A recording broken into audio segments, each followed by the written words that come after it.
নমস্কার বন্ধুরা, বর্ষা ইউনিক চ্যানেলে স্বাগত জানাই। আজকে পিৎজা বানিয়ে দেখাবো। রুটিটা আগে থেকে আমার ছেলে কিনে নিয়ে এসেছিল।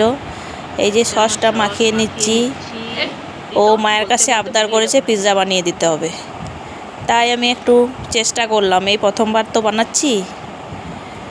এই যে সসটা দিয়ে দিলাম, বাড়িতেই ছিল টমেটো সস, ওটাই মাখিয়ে দিলাম।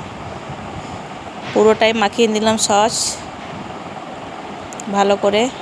এরপর চিজ একটু হালকা করে দিয়ে দিলাম, গ্রেট করে দিয়ে দিচ্ছি হালকা। এই চিজটা দিলাম গোটা রুটিটার মধ্যে, হালকা করে দিয়ে দিচ্ছি। এরপর পেঁয়াজগুলো একে একে সাজিয়ে দিচ্ছি একটা একটা করে। আমার ছেলের অনেক দিনের ইচ্ছে বাড়িতে পিৎজা বানিয়ে দিতে হবে, তাই ও হঠাৎ করে রুটি কিনে নিয়ে চলে এসছে, মা বানিয়ে দাও।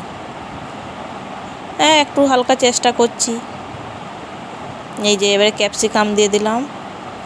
পেঁয়াজটা একটু চওড়া করে কেটেছি আর ক্যাপসিকামগুলো একটু সরু সরু করে কেটেছি। আর ভেজ বানাবো, ভেজ পিৎজা বানাবো। টমেটোগুলোও দিয়ে দিলাম একটুখানি সাজিয়ে। আপনারা বানালে আপনাদের মতন সাজিয়ে নেবেন, আমি আমার মতো করে দিয়েছি। এরপরে চিজটা গ্রেট করে দিলাম আবার। এবারে উপরে একটু বেশি করে চিজ দিয়ে দেবো। আর চিলি ফ্লেক্স করে রেখেছিলাম আগে থেকেই, চিলি ফ্লেক্সটাও উপরে ছড়িয়ে দিলাম।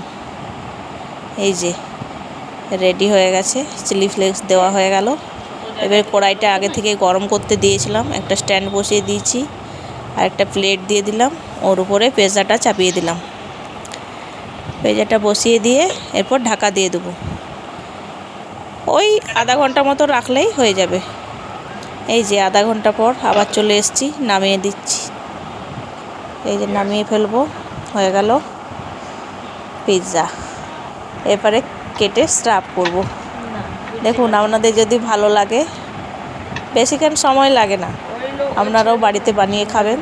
কমেন্ট শেয়ার করে জানাবেন।